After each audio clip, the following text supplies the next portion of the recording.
What's going on, guys? So in today's video we're going to be installing quite possibly the most important mod of 2023, and it's right here in this little box. So for those that have TikTok might have an idea.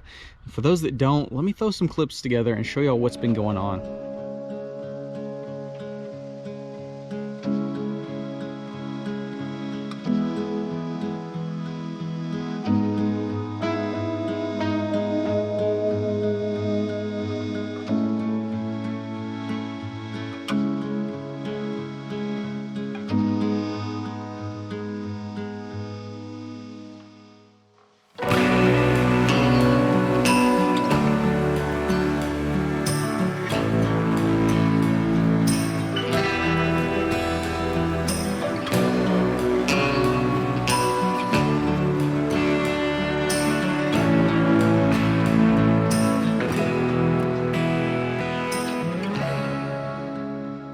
So it's been pretty brutal watching all these videos because I know how upset I would be if one of my trucks burnt down. So I definitely have a lot of sympathy for those that have gone through this. Now, for everyone that's freaking out and going full conspiracy theory, let's get a few things out the way. Okay, for one, a lot of people saying that somebody out there is putting stuff into diesel fuel, because at first it did seem like it was just diesels that were catching fire. Some people are out there, you know, filling up 5 gas station jugs full of diesel fuel and comparing them to each other. Oh, this one's died differently.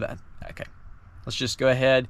It's not that, guys. No one's putting anything in the diesel. There's been gas trucks and diesel trucks both catch fire and be posted this week. Number 2, is it as bad as we think based off of all these videos? Of course, there's, you know, a handful of people that have unfortunately had their trucks burned down in the last week or two. But since it's such a viral thing right now, everybody's re-uploading or posting for the first time their trucks burning down, which could have happened months or years in the past. Now, of course, their trucks still did burn down, and that's why we're doing what we're doing today. So it sucks either way, but just know it's not like everyone's trucks are immediately catching on fire this week because of some conspiracy thing. Okay, it's just point blank, it's not that, and it's not as prevalent as it might seem. It's just everybody's posting their clips of their trucks that have burnt down. There's a couple different reasons why. Number 1, freak accident. Sometimes things just happen. Freak things like that happen to completely stock trucks. It's the wiring. Yes, guys, we got to do better with wiring. I'm guilty of it myself, not being a professional electrician and doing some relatively sketchy things. I don't think I have anything sketchy nowadays. I think we're good on wiring, but like I said, I've done a little bit of janky stuff in the past. You don't think about how easily, you know, some rock lights, some wheel lights, some radios, some stereo, all these things that you have kind of janky, they could honestly just start a fire, and once it goes up, catches fuel, dude, it's gone. Now, what I went ahead and did was picked up some fire extinguishers. I meant to get 4, but I got 2. So we got this Extingue fire pack. They're pretty inexpensive. They had good reviews. Go ahead and unbox it. And they actually do have some little mounts, so hopefully we're gonna be able to mount them. I'm thinking under the back seats. Come on, come on. Boom. There she is. Now, is this going to put your truck out if it's fully engulfed already? No. But if you happen to catch it quickly, this could definitely knock it out, or at least slow it to where, you know, somebody could get with a fire truck or whatever and get to it and actually save your truck. Here's these things. Because the biggest thing, if my blue truck out there burnt to the ground, I have full coverage on that. Am I a little dumb for not having full coverage on everything else? Yes. Because even this, I would not get paid out as much as it is valued at, but especially the LBZ. I mean, I have just liability on this because I don't have a note on it. It's not required.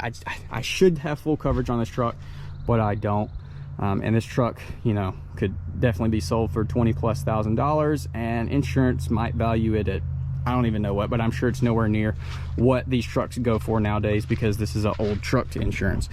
Either way, with that said, this is a very good idea to have some preventative products in here. I'm going to try to figure out where we're going to put it in here and in Chomper. Hopefully we'll just put it where the jack, yeah, right here. I'm going to grab one of those mounts. I think if we cut one of these down, should be able to mount this right here in the floor and be perfect. Yeah, just like that. Put it through there. I might drill that out a little bit, or just do it like that and have it mounted right here underneath the seat. That would be perfect.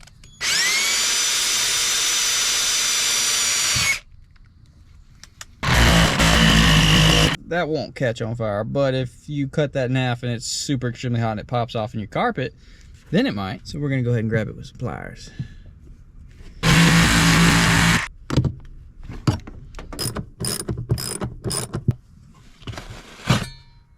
Gross.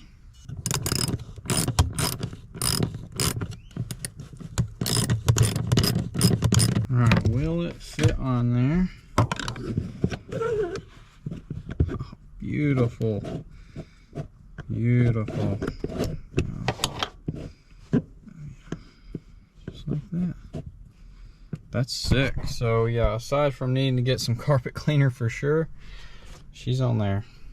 That's awesome. Unfortunately, we weren't able to mount it in Chomper like we did the LBZ because the factory jack mount is actually behind the seat rather than under the seat, and we currently have a sub box back there. But for the time being, we just got her chilling back here, which is going to be totally fine. Shouldn't roll away or anything. I mean, it's only so far it can go, but it's like a little low spot. So unless we're driving crazy, should be fine right there. The only other place that I found that we could potentially put it is right here on either side. We could mount it standing up, just have to drill into here, put a self-tapper or a bolt, whatever the case. It does have room. I was trying to keep it away from the sub box. It's probably fine, but I was just trying to keep it away. It's going to be fine right here. Totally clears. Shouldn't roll away. That's going to be fine. It's going to be fine. But I definitely do like how we had it in the Duramax a little bit better. Holy crap, I need to freaking vacuum this thing, but I definitely do like it how we have this actually mounted to the floor, nice and secure. But that's her, dude. Got her in Chomper and the Duramax, and I'm ordering 2 more for Larry and Big Betty just to be safe. Because that's what I want y'all to take from this video. I don't want it to come off any cringy way. Like, I know I was dramatic with the title and thumbnail, and I'm not trying to be a clout goblin. I'm just trying to, you know, get some eyes on the problem at hand, which is, one, we all, including myself, need to be more professional with our wiring. I don't care if it's just rock lights or wheel lights, all the way up to stereo systems and, you know, lift pumps and everything. Everything that you wire on your truck could potentially burn it to the ground. So we all need to be a little bit more accountable. Take our time. Maybe don't install it the same day. Maybe go to the parts store an extra time. Buy the correct things to wire stuff together with. Like I said, speaking to y'all and myself, definitely need to hold myself more accountable as well. I think it's a good idea to put fire extinguishers in there. Just these little guys, you know, like I said, if your truck's already completely burning up, you know, you're not going to do anything with these little fire extinguishers. But if it overheated and, you know, whatever happened, you know, crazy things happen to these vehicles and they can immediately just combust. You catch it quick, you might could dust it off, put the fire out, or at least slow it enough to where, you know, a fire truck or something could get to you. It's just a safe thing to have. So anyways, hopefully y'all did enjoy the video. Definitely comment down below. Let me know what you think about all the craziness of everyone's trucks burning down on TikTok. Let me know if you're going to get one of these fire extinguishers. Like I said, I'll have a link to them in the description. And with that said, I will see y'all in the next video.